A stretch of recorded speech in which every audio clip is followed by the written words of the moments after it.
Hello friends, इस video के द्वारा हम जानेंगे skill of creating set induction and introduction. Set एक मेंटल स्टेट ऑफ रेडीनेस है या मानसिक रूप से तैयार होने की अवस्था है, और इंडक्शन का मतलब है उसे मानसिक रूप से तैयार करना या ब्रिंग इट ऑन। तो सेट इंडक्शन को कह सकते हैं कि इसमें लर्नर्स सीखने के लिए मेंटली रेडी हो जाते हैं, या सेट इंडक्शन का मतलब है लर्नर्स को मेंटली रेडी करना सीखने के लिए। अब इस स्किल में 5 कंपोनेंट्स होते हैं। 5 कंपोनेंट्स मतलब 5 बिहेवियर्स एक्सपेक्ट किए जाते हैं टीचर ट्रेनीज से। पहला, कि वह बच्चों को ग्रीट करे और बच्चों की ग्रीटिंग को एक्सेप्ट करे। दूसरा है एस्टैब्लिशिंग रैपर्ट। जब तक बच्चे एक टीचर को एक्सेप्ट नहीं करते हैं या उनके साथ अच्छा रिलेशनशिप नहीं होता है, तो बच्चे ना तो टीचर को एक्सेप्ट करते हैं, ना टीचर के कहे गए शब्दों को या जो टीचर इंस्ट्रक्शंस देने वाला है उसको भी एक्सेप्ट नहीं करते हैं। तो दूसरा इंपॉर्टेंट कंपोनेंट है एस्टैब्लिशिंग रैपर्ट। तीसरा है एंश्योरिंग फैसिलिटीज। आप बच्चों को पढ़ाने के लिए सबसे पहले मेंटली रेडी करते हैं। तो मेंटली रेडी करने के लिए हम कई डिवाइसेस का या कई फैसिलिटीज का यूज कर सकते हैं, वह हम आगे डिस्कस करेंगे। चौथा चीज है कि लिंकिंग विद पास्ट एक्सपीरियंस। कोई भी नया ज्ञान के लिए पूर्व ज्ञान की आवश्यकता होती है। मतलब कोई भी नया ज्ञान पूर्व ज्ञान के आधार पर ही एस्टैब्लिश किया जाता है या डेवलप किया जाता है। तो वह पूर्व ज्ञान क्या है और उसके साथ कैसे लिंक को एस्टैब्लिश करना है। तो ये भी एक कंपोनेंट है कि टीचर से एक्सपेक्ट किया जाता है कि वह स्टूडेंट्स के पास्ट एक्सपीरियंस को जाने और उस पास्ट एक्सपीरियंस का यूज करके न्यू नॉलेज बच्चों को प्रोवाइड करे। लास्ट में पास्ट एक्सपीरियंस को यूज करके हम उनको प्रेजेंट कंटेंट तक लेकर आते हैं। यहाँ उस प्रेजेंट कंटेंट को डिक्लेयर करना होता है, और ये भी जरूरी है कि जो प्रीवियस नॉलेज है उसके साथ और जो न्यू नॉलेज के साथ एक लिंक एस्टैब्लिश करनी होती है। तो ये है 5 कंपोनेंट्स। इनको 5 टीचर्स के एक्सपेक्टेड बिहेवियर्स के रूप में भी हम जान सकते हैं, और ये माइक्रो टीचिंग की टैली शीट है, ऑब्जर्वेशन शेड्यूल है। आइए हम जानते हैं इन सभी कंपोनेंट्स को डिटेल में। सबसे पहला है greeting and accepting the greeting. यहाँ टीचर क्लास में एंटर करके सबसे पहले बच्चों को शुभ भावना देती है या बच्चों को ग्रीट करती है। यह भी एक बिहेवियर होता है जो टीचर से एक्सपेक्ट किया जाता है। उसके बाद टीचर की ग्रीटिंग के बाद बच्चे भी टीचर को ग्रीट करते हैं। उसके लिए टीचर को थोड़ा वेट करना है। जब बच्चे ग्रीट करेंगे तो टीचर को उस ग्रीटिंग को एक्सेप्ट करना होता है। तो यह भी एक तरीका होता है बच्चों से लिंक एस्टैब्लिश करने का। उसके बाद आता है एस्टैब्लिशिंग रैपर्ट। एस्टैब्लिशिंग रैपर्ट का मतलब है स्टूडेंट और टीचर के बीच में एक पॉजिटिव रिलेशनशिप को डेवलप करना। तो यहाँ टीचर उनसे जनरली कन्वर्स कर सकता है, जिससे टीचर और स्टूडेंट्स के बीच में एक पॉजिटिव रिलेशनशिप डेवलप हो। जैसे कि बच्चों से पूछ सकते हैं कि वे कैसे हैं, आज का दिन कैसा है, और जनरली उनसे चर्चा कर सकते हैं जिससे बच्चे थोड़े टीचर से खुल सके। अगला है एंश्योरिंग फैसिलिटीज। बच्चों को मेंटली रेडी करने के लिए टीचर कई डिवाइसेस की हेल्प ले सकता है या कई मटेरियल्स की हेल्प ले सकता है। जैसे टीचर एक फोटोग्राफ्स को दिखाकर बच्चों को मेंटली रेडी कर सकता है सीखने के लिए। मैप दिखा सकता है, models, charts, samples, newspaper, apparatus of experiments, diagrams, object etcetera.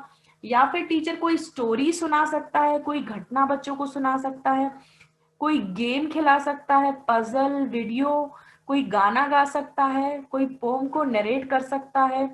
इस तरह से कई डिवाइसेस या टेक्निक्स हैं जिससे हम बच्चों को मेंटली रेडी कर सकते हैं।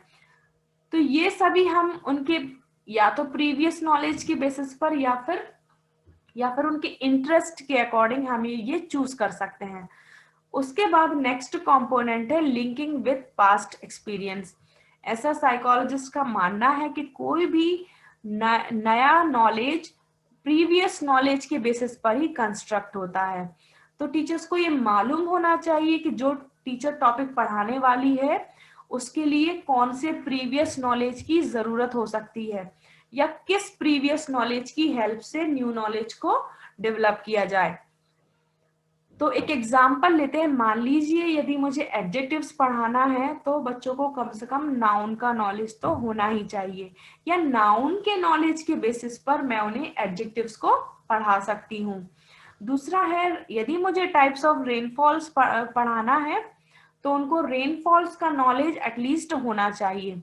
यदि मान लीजिए मुझे ट्रायंगल्स के बारे में पढ़ाना है तो बच्चों को एटलीस्ट एंगल्स का नॉलेज होना चाहिए।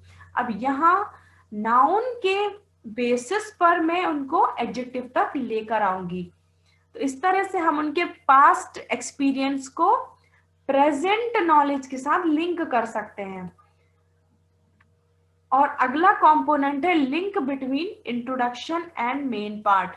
यहाँ पर हम उनके पास्ट एक्सपीरियंस को यूज करते करते एक लिंक बनाते जाते हैं और उनको प्रेजेंट टॉपिक तक लेकर आते हैं।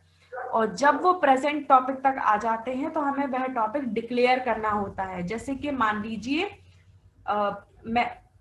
मुझे यदि नाउन्स के बारे में पढ़ाना है तो मैं उनके प्रीवियस नॉलेज को यूज करके नाउन्स तक लेकर आऊंगी और मैं क्लास में डिक्लेयर करूंगी कि today we are going to study about the types of nouns. और दूसरा तरीका है let's study about the poem cuckoo written by Wordsworth. ऐसे कई तरीके से आप उनको उनके प्रीवियस नॉलेज के साथ लिंक एस्टैब्लिश करते हुए प्रेजेंट पार्ट तक लेकर आएंगे और उसे क्लास के सामने डिक्लेयर करेंगे।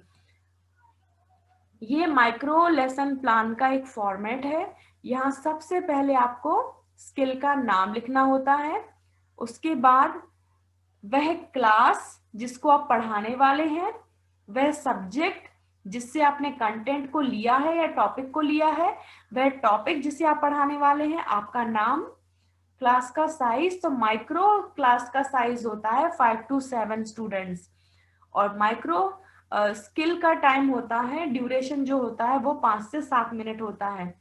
यहाँ टीच इसलिए लिखा है क्योंकि ये टॉपिक मैं पहली बार पढ़ा रही हूँ। यदि फीडबैक के बाद मैं इसको दोबारा पढ़ाऊंगी तो आप लिखेंगे यहाँ पर रीटीच और वह डेट जिस डेट को आप इसको पढ़ाने वाले हैं।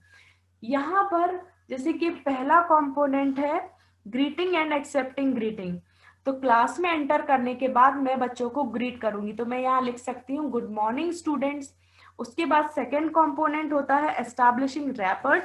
तो यहाँ पर मैं बच्चों से जनरली कन्वर्स करूंगी ताकि बच्चों के और टीचर के बीच में मैं एक लिंक एस्टैब्लिश हो सके, मतलब ये एक पॉजिटिव रिलेशनशिप डेवलप हो सके। उसके बाद मान लीजिए मुझे कोई चार्ट दिखाकर प्रश्न पूछने हैं तो मैं लिखूंगी student teacher will show a chart and on the basis of chart teacher will ask the following questions। तो मैं उनके प्रीवियस नॉलेज से रिलेटेड 3 से 4 प्रश्न पूछूंगी और उनको और उस तरह से मैं एक लिंक एस्टैब्लिश करूंगी और उनको प्रेजेंट पार्ट तक लेकर आऊंगी और जो प्रेजेंट टॉपिक है उसको डिक्लेयर करूंगी कि so students today we are going to know about adjectives. In that way I will write all my activity. जो भी मैं एक्टिविटी करने वाली हूँ उसको पूरा स्टूडेंट टीचर्स एक्टिविटी के कॉलम में मैं लिखूंगी और जो एक्टिविटी मैं स्टूडेंट्स से एक्सपेक्ट कर रही हूँ वह मैं यहाँ लिख सकती हूँ। मान लीजिए जब मैं गुड मॉर्निंग कहूंगी तो मैं एक्सपेक्ट करूंगी कि स्टूडेंट्स भी मुझे गुड मॉर्निंग बोले, तो मैं यहाँ लिखूंगी कि जो जैसे कि good morning teacher they will say like they will also greet the teacher, मैं इस तरह से लिख सकती हूँ। मैं प्रश्न पूछूंगी तो स्टूडेंट्स जो आंसर देंगे एक्सपेक्टेड आंसर आप यहाँ पर लिख सकते हैं। यदि इस बीच ब्लैक बोर्ड का कहीं पर यूज हुआ है तो आप वहां पर वो जो शब्द हैं जो आप ब्लैक बोर्ड पर लिखना चाहते हैं वो यहाँ पर लिख सकते हैं। उसके बाद मैंने जैसे ग्रीट किया स्टूडेंट्स को तो मुझे मालूम है कि वह पहला कंपोनेंट है तो मैं यहाँ लिखूंगी greeting and accepting the greeting. मान लीजिए जब मैं कन्वर्स कर रही हूं तो वह दूसरा कंपोनेंट है, वह है एस्टैब्लिशिंग रैपर्ट। तो मैं यहाँ लिखूंगी एस्टैब्लिशिंग रैपर्ट। थर्ड, यदि मान लीजिए मैंने चार्ट का यूज किया, स्टोरी का यूज किया, कोई गेम खिलाया बच्चों को, तो जो भी रिक्वायरमेंट है, यदि मान लीजिए मैंने कोई मटेरियल यूज किया, तो मैं लिखूंगी एंश्योरिंग फैसिलिटीज। और मैंने उनके पास्ट नॉलेज से रिलेटेड कुछ क्वेश्चन पूछे, तो मैं यहाँ पर कंपोनेंट का नाम लिखूंगी लिंकिंग विथ पास्ट एक्सपीरियंस। और जब मैं टॉपिक को डिक्लेयर करूंगी तब मैं लिखूंगी link between intro and the main part. और लास्ट में अपना साइन करूंगी। जब मेरे सुपरवाइजर इस लेसन प्लान को चेक करेंगे तो चेक करने के बाद सुपरवाइजर भी यहाँ पर साइन कर सकते हैं। इस प्रोसेस में जब क्लास में आप पढ़ाएंगे तो इस स्किल में सिर्फ 5 मिनट ही लेना है टॉपिक को इंट्रोड्यूस करने के लिए, उसके बाद रुक जाएं। और इस स्किल में हम जो पढ़ाने वाले हैं टॉपिक, मतलब हमारा जो एम है उसको कहते हैं और उस एम को ब्लैक बोर्ड पर मेंशन करते हैं। आइए एक एग्जाम्पल, एक माइक्रो लेसन प्लान देखते हैं। इसमें पहला स्किल का नाम है set induction and introduction skill. तो मैं यहाँ लिखूंगी set induction and introduction skill. और ये टॉपिक मान लीजिए मैंने 7th क्लास से लिया है, तो क्लास 7th, इसका सब्जेक्ट है सोशल साइंसेस, तो मैं यहाँ सोशल साइंस लिखूंगी। और टॉपिक का नाम है अर्थक्वेक, तो मैं यहाँ पे लिखूंगी अर्थक्वेक। मेरा नाम, क्लास का size 5 to 7 students, time duration 5 to 7 minutes, session पहली बार पढ़ा रही हूँ तो आई will right here teach and आज की डेट, जो जिस डेट को मैं पढ़ाने वाली हूँ। और सबसे पहले यहाँ पर गुड मॉर्निंग स्टूडेंट्स, ये पहला कंपोनेंट है, तो आप यहाँ पर साइड में लिख सकते हैं greeting and accepting the greeting. यहाँ देखिए, आप देख सकते हैं रैपर्ट एस्टैब्लिश नहीं की गई है। यदि मुझे रैपर्ट एस्टैब्लिश करना होता तो मैं यहाँ पर 1-2 सेंटेंस पहले से ही सोच कर आती और मैं यहाँ पर कहती। और यहाँ पर देखिए प्रीवियस नॉलेज से रिलेटेड कुछ क्वेश्चन पूछे गए हैं, तो 3 से 4 प्रश्न पूछकर हम एक लिंक एस्टैब्लिश कर सकते हैं उनके पास्ट एक्सपीरियंस से। और इस तरह से लिंक एस्टैब्लिश करते करते हम उनको मेन पार्ट या करंट टॉपिक तक लेकर आ सकते हैं। और उसके बाद हमें वह टॉपिक डिक्लेयर करना होता है। जैसे students, today we are going to learn about earthquakes in detail. इस तरह से आप लेसन प्लान को बना सकते हैं। लैंग्वेज के लिए अब कहने के बाद हमको वह टॉपिक ब्लैक बोर्ड पर लिखना होता है, तो इस तरह से आप ब्लैक बोर्ड पर लिखकर उसको अंडरलाइन कर सकते हैं। और यदि आप चाहते हैं कि ब्लैक बोर्ड को किस तरह से यूज करना, वह भी आप ब्लैक बोर्ड को भी अप्रोप्रिएट पार्ट्स में डिवाइड कर सकते हैं। इस तरह से भी आप लिख सकते हैं। विषय के लिए आप मान लीजिए द मिडिवल पीरियड आप पढ़ाने वाले हैं, तो वह ब्लैक बोर्ड पर मेंशन करिए, कहिए पहले और कहते कहते ब्लैक बोर्ड पर